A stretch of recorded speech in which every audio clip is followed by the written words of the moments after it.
ঈদ মুবারক, তাকাব্বালাল্লাহু মিন্না ওয়া মিনকুম।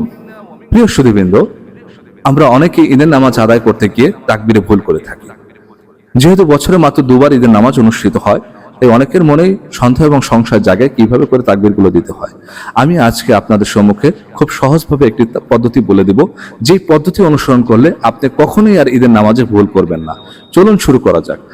আমাদের মসজিদের ইমাম সাহেবরা বলে থাকেন, অতিরিক্ত 6 তাকবীরের সহিত ঈদের নামাজ আদায় করতেছি, যেটা আল্লাহ তাআলা ওয়াজিব করে দিয়েছেন। আমি আপনাদেরকে বলবো যে 6 তাকবীরের কথা ভুলে যান, আপনি মনে রাখবেন 8 তাকবীর। 8 তাকবীর কিভাবে, আসুন আমরা সেই পদ্ধতিটা বলে দেই। 8 তাকবীর যদি মনে রাখেন যে প্রথমে 4 তাকবীর এবং পরবর্তীতে 4 তাকবীর, অর্থাৎ প্রথম রাকাতে 4 তাকবীর এবং দ্বিতীয় রাকাতে 4 তাকবীর, তাহলে কিন্তু আপনি ভুলবেন না। এখন এই 4 তাকবীরগুলো কিভাবে দেব, শুরু করা যাক। প্রথমে আল্লাহু আকবার বলে হাত বাঁধবো, যেহেতু এটা ফরজ তাকবীর। হাত বাঁধার পরে আমি সানা পড়বো। সানা পড়ার পরে আমি যখন আবার আল্লাহু আকবার বলবো, তখন হাত ছেড়ে দেব।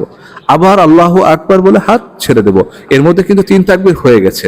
চতুর্থ তাকবীর যখন দেব, আল্লাহু আকবার বলে হাত বাঁধবো এবং সূরা ফাতিহা পাঠ করবো এবং সূরা মিলাবো। তাহলে কিন্তু আপনি পেয়ে গেলেন যে অতিরিক্ত 3 তাকবীরের সহিত একটা তাকবীর হচ্ছে ফরজ তাকবীর। যেহেতু অতিরিক্ত 6 তাকবীর বলা হয়, এই জন্য আমরা খেয়াল করব যে প্রথম রাকাতে 3টা অতিরিক্ত তাকবীর থাকবে এবং একটা থাকবে ফরজ তাকবীর। এই জন্য আমরা বলেছি 8 তাকবীর, অর্থাৎ প্রথম রাকাতে আমরা 4 তাকবীর দেব।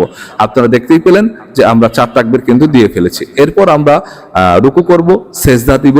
সেজদা দেওয়ার পর আবার যখন আমরা দ্বিতীয় রাকাত শুরু করব, সূরা ফাতিহার পূর্বে কোনো তাকবীর নেই, সূরা ফাতিহা পাঠ করব। সূরা ফাতিহার পর আমরা সূরা মিলাবো। এরপর যখন আমরা রুকুতে যাব, রুকুতে যাওয়ার পূর্বে আমরা কিন্তু অতিরিক্ত 3টি তাকবীর দেব। খেয়াল করতে হবে, আল্লাহু আকবার, আল্লাহু আকবার, আল্লাহু আকবার। 3বার তাকবীর দেওয়ার পর কিন্তু আমি হাত ছেড়ে দেব এবং চতুর্থ যে তাকবীরটা দেব সেটা দিয়ে কিন্তু আল্লাহু আকবার বলে আমি রুকুতে চলে যাব। তাহলে কিন্তু সহজ হয়ে গেল যে দ্বিতীয় রাকাতে 4 তাকবীর এবং প্রথম রাকাতেও 4 তাকবীর, টোটাল 8 তাকবীর। যার মধ্যে প্রথম রাকাতে যে একটা তাকবীর রয়েছে ফরজ তাকবীর এবং দ্বিতীয় রাকাতে একটা তাকবীর রয়েছে রুকুর তাকবীর। এই দুটো তাকবীর বাদ দিলে অতিরিক্ত 6 তাকবীর। আশা করি আপনার জন্য খুব সহজ হয়ে গেল।